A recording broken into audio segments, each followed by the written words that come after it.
So just to give you a feel of what we're talking about when it comes to surgery, 5% of the population in the Western world is going to have an operation every year. More than 300 million people are being operated, staying over at least one night worldwide, according to the WHO. And the World Health Organization also reports that 25% of those patients are going to have a complication. So a lot of patients are suffering.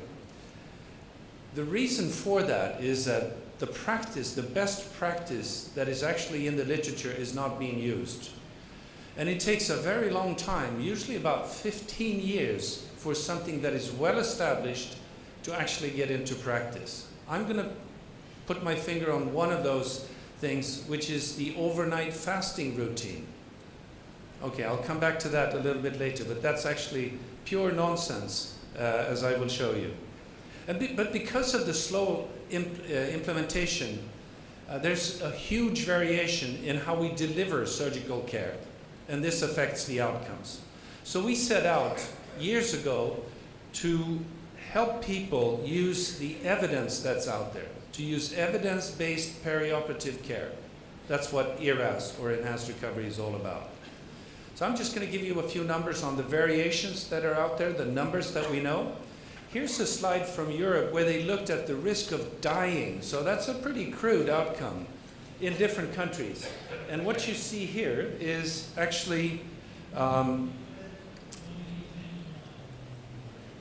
variation in different countries in Europe. And it's a logarithmic scale. The baseline here is the UK, but you can see it depends very much which country you're going to be operated if you're going to walk away from the hospital or not. Now let's go to one single hospital, and a single country, sorry, this time in England, and we're looking at the time that you need to spend in the hospital for the same operation, in this case, colectomies. And you will see here hospitals where it takes you 3 weeks before you're ready to go home, and down here, a hospital, same kind of patients, 3 days. And this is the way it looks all over the world, actually. This is Guildford outside of London. They are producing one of the best enhanced recovery programs that I'll be speaking about in the world. And 5 years later, they also had the best oncological outcomes for their cancer patients. Now here's a study from the United States, in Michigan, where they looked at individual surgeons. And this is for the complication rates, different surgeons for open colectomy, and this is for laparoscopic or minimal invasive colectomies. So people think that there's a huge variation in what the surgeon is producing on the operating table.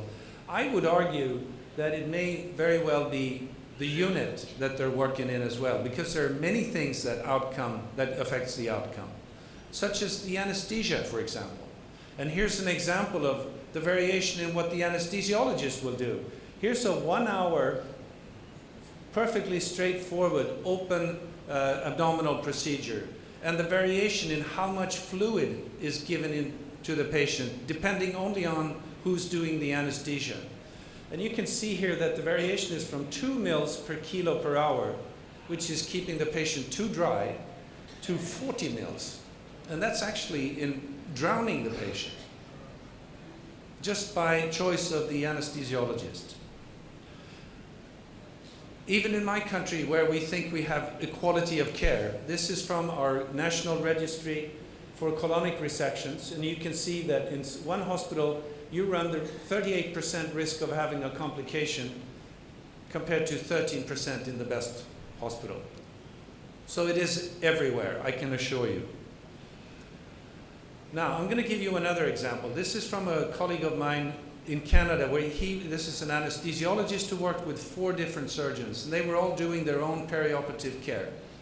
And these are just sequential patients, consecutive patients, and you can see some of these patients were staying very long, and a huge variation in outcomes looking at the length of stay. Now, he got all of them to adopt our protocol, which I will tell you about in just a moment, evidence-based perioperative care, and had everybody change over to that from one day to another. And here you can see the first 20 patients. So when they cut the variation in delivery of care, use the best evidence that's there, they get immediate and much better results. And this is really what it's all about. So enhanced recovery after surgery is a multimodal approach. We do many things, as I will show you. We pick every item that is proven to give a better outcome using the evidence of the literature to approach perioperative care. We have obstacles, obviously, and one is hospital organization. We tend to work in silos. So another way of looking at it is that the patient is making a journey through different parts of the hospital, the clinic, pre-op, anesthesia, and so forth. And in each place, everybody's busy taking care of their own item along the patient's journey. And nobody really knows what's happening next. We need to integrate a protocol that does the best for the patient for the entire journey. We need to put together a team that covers every one of these steps to look at the outcomes. Of course, we want to know the results of our care, but we also want to know why we have those outcomes. And to understand that, we need to know what our processes are. So we need to measure also compliance with best care. This is from our first publication after we had reviewed all the literature in the ERAS group. You can see a whole range of different things that the literature told us we had choices that made a big difference to make.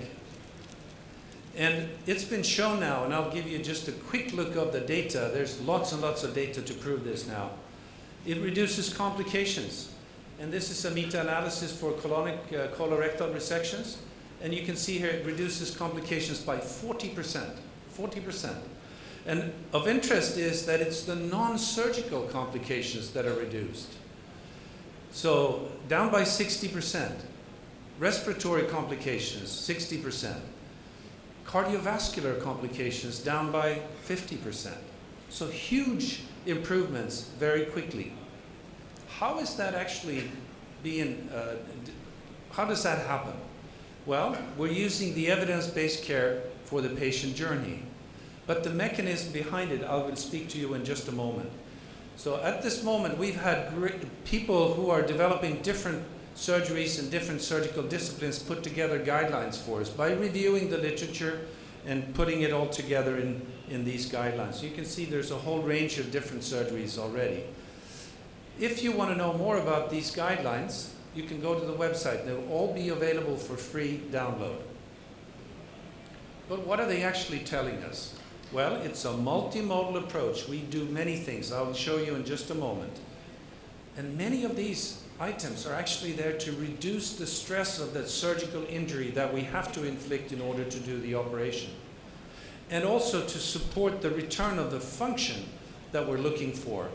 Gut function, mobility, avoid pain, things like this. So just a quick review of what this is all about. Well, we have the injury and we elicit endocrine responses to the adrenals and pituitary and the pancreas, but also the inflammatory system and the immune system. And the bottom line is, for these reactions, is we develop insulin resistance, and that's something you all know of.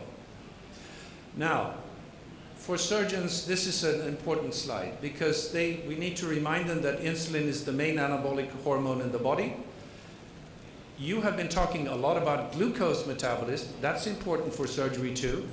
But for us, also protein metabolism and fat metabolism. And in fact, insulin, as we all know, regulates all of them. But it also regulates the return of some of the key functions that we're looking at as surgeons. And they're central to the development of complications. But the good thing about it is that we can do something about it by making the right choices. So just to give you a feel of what we're talking about, if we do proper hyperinsulinemic clamp studies to measure insulin sensitivity, which we've done in different surgeries here, laparoscopic cholecystectomy, open hernia, open cholecystectomy, and open colorectal, you can see that the relative change in insulin sensitivity is really related to the magnitude of the operation. Big operation, a lot of insulin resistance develops very quickly. Now, we've also shown that there are 3 factors that make a difference for how quickly the patient recovers. And one of them is postoperative insulin resistance. For you, probably not so strange. If the patient is poorly under control for his diabetes, he's not feeling well. But this was important for surgeons to understand as well. Type of surgery and perioperative blood loss, we had a good feeling that would influence also. So let's just spend a couple of minutes on glucose metabolism in surgery. So this is really what happens post-operatively. We get hyperglycemia because of a reduction in insulin sensitivity, a slight increase in glucose production, and a lot of insulin resistance in the periphery. We know that we are blocking the GLUT4 activation and glycogen formation. Now, for you, it's no secret that this is not too far away from the general concept of type 2 diabetes. So in essence, people who are perfectly fine before the operation are like untreated type 2 diabetics post-operatively. So let's just take a quick look at what happens in glucose metabolism and stress. We're getting too little over here, which makes an impact. We get too much over in these cells because of the uptake based on concentration more than insulin itself, right? So how does that work? Well, for muscle weakness is one of the issues that we're dealing with. And of course, we have reduced glucose uptake, reduced glycogen storage, and we also have increased protein catabolism as part of that resistance. And of course, with less energy supply, lean body mass going down, muscle function is going down, and we're not going to be able to mobilize the patient. I think that makes perfect sense.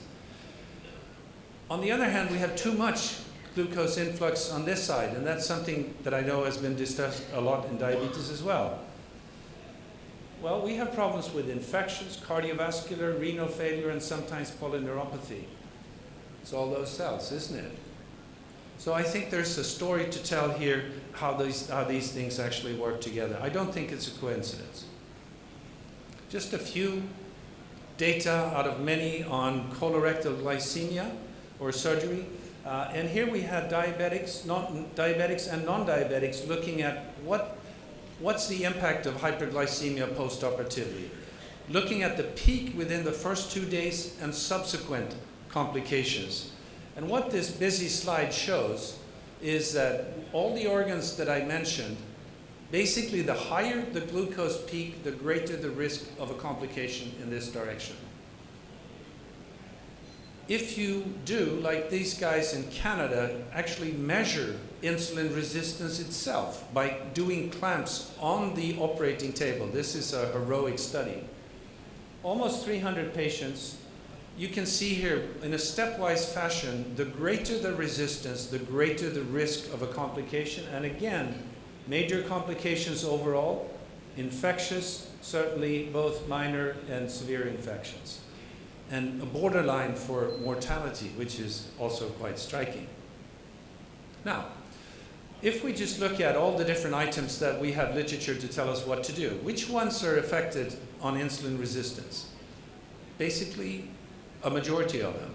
I'm not going to take you through all of them, but I'm going to review a few. So let's start with fasting from midnight. I'm going to make you aware there was never, ever any scientific evidence for this rule. It's probably the best known medical rule in the world. It's complete nonsense. It came because somebody wrote it in a textbook in the 50s. That's the truth, okay? Modern fasting guidelines actually suggest since more than 20 years back that you should drink clear fluids 2 to 3 hours before anesthesia. And of course you have, that's for elective surgery, and you do have some very obvious exclusions. So we're proposing, and we did so many years ago, to give a carbohydrate drink before the operation to improve metabolism post-operatively. And this is what it does. You give a specific insulin-stimulating carbohydrate drink, and you increase that insulin sensitivity by 50% before the onset of the operation, instead of going in to this kind of stress in a fasted state. What does that do? Well, here's a number of different post-operative or surgeries, and you can see in every instance there's a clear reduction in the resistance developing post-operatively. So it carries through. And actually, there's now data, Cochrane analysis, to show that in major surgery, this alone, very simple thing to do, will reduce length of stay by a day and a half. And talking about insulin and the risk of hypoglycemia, if you do this, you actually have much better glucose control post-operatively as well. You don't need to give insulin as often, which is shown here. And it's now being recommended also by a number of guidelines around the world to give carbohydrates, specific drinks before the operation. But there are other ways to address the same thing, other mechanisms. You can block the release of stress hormones by putting in an epidural anesthesia. And this is what was done years ago. You can see how that effectively reduces the release of epinephrine and cortisol, two of the main stress hormones in the body, and that affects insulin sensitivity by reducing it by almost half. Now you can combine those two with also feeding the patient post-operatively. And there you have a third mechanism by stimulating the same thing. And in this study, my student did combine the three, gave continuous enteral feeding, no insulin given in major colorectal surgery. And you can see the glucose level is perfectly normal, despite any insulin given. So, it's possible. The reason behind that is, with this combination, they raise the stress level, the metabolic stress level, to that of a laparoscopic cholecystectomy, which is a minor operation. So, I'm just going to take you through traditional care down here with bowel preparation, no nutrition. We would give dinner the night before a normal sleep. We give the carbohydrate treatment instead of overnight fasting, raise that insulin sensitivity before the operation. We put in that epidural instead of sedating the patient. Because of that epidural in, only half the reduction during surgery, and you can see immediately how close we are to normal after the operation compared to this. Now we continue on the right track and give feeding immediately afterwards and mobilize the patient back to normality very quickly, instead of giving a very low caloric feeding here, which takes very long time to get you back in shape. So that's the principle of enhanced recovery, multimodal approach to achieve your goals. How is this relevant for patients with diabetes? Many of them are going to have surgery. That's the main relevance for them. Many of them are going to have surgery. And they don't want to have more insulin resistance either. And in fact, not only that, it changes the risk of having diabetes. This is shown from a very nice study where they did ERAS on hip and knee replacement. Only the patients that had insulin-treated diabetes still had a marginal risk of complications. All the others who were on oral medication or just diet, no increased risk anymore. I think this is really big difference. And because of the reduction in stress. It has major impacts also on other comorbidities or risk factors. Here we showed many years ago for open surgery, abdominal surgery, that age did not matter anymore, nor did BMI. In this case, sarcopenia and low BMI. And when you combine ERAS with minimal invasive surgery, this Polish report showed that there were none of the classical comorbidities or risk factors that made any difference for the outcomes anymore. It was only how well they followed the ERAS protocol. Isn't that interesting? We're changing the game completely. Now, one of the things that we're doing is we're reducing the stress substantially, and this will impact many different factors on the immune system. And the question is, especially for cancer surgery, does that have a long-term effect? Something that is debated a lot in surgery and anesthesia these days. And here's just a review of a number of different things that all influence residual cancer cells and the immune system's capacity to deal with them. And in many of these instances, with all the little white arrows here, you can see how enhanced recovery and the elements we're suggesting is making a difference. Now, we did a study years ago looking at, does it matter how well we follow the protocol? And we looked at the compliance with all the elements that I showed you, from less than 50 to 70 to 80 to 90%. You can see how complications came down gradually, very clearly, with all of, depending on how well we follow the protocol. So that was interesting early on, but now we did a follow-up 5 years later, looked at the patients below 70 and above 70, and this was cancer surgery. We looked at 5 years survival. And again, we showed that this actually made a difference with a 42% risk reduction of dying 5 years down the line if you had had better enhanced recovery treatment. Now, is that just taken out of the blue? Probably not, because there's data from the US, much bigger data, 100,000 patients they followed for 10 years. If they had a complication, this would be their survival curve, and if they did not have a complication, it would be here. Even if you took out the ones that died as a result of the surgery, within 30 days, the difference is still there. So I think we're on to something very important here. Now, a few words about implementation of ERAS before I finish. We have to control the patient's journey, and to do that we need to form a team with a surgeon, anesthesiologist, and a leading nurse is what we usually recommend. But we add to the team several other people to cover the entire patient's journey. And these are the people that do the job on the floor in their own hospital. This way we have people taking care of every element all around the table. And we also help them to see what they're actually doing. We're moving them from guessing to knowing by introducing interactive audit. And this is an implementation tool, but it's also a quality registry and a research tool and an updating tool. In a few slides, I'll show you what we're talking about. Here's the patient's journey with different pages as they move along. And we fill in the data here, and it's actually done quite quickly. It takes about 20 to 30 minutes for a major surgical procedure. And then we get data that tell us what we're doing. So here you have the length of stay, how well we follow the protocol over time, the complications that keep the patient in the hospital, and also the surgeries we did. Now, as we're doing the training, the team put together 50 patients, and for the first time they will know exactly their process behind their outcomes, because here is the entire list of the guideline, and they can see how well they follow each one of these items. Then they address their changes to where they need to be, and after the training, hopefully it looks like this. Now you can also use the system to drive change to address specific complications. Like in this case, they had problems with postoperative nausea and vomiting. You click on the bar and you select only the patients that had that problem in the system, and you can see what it does to outcomes.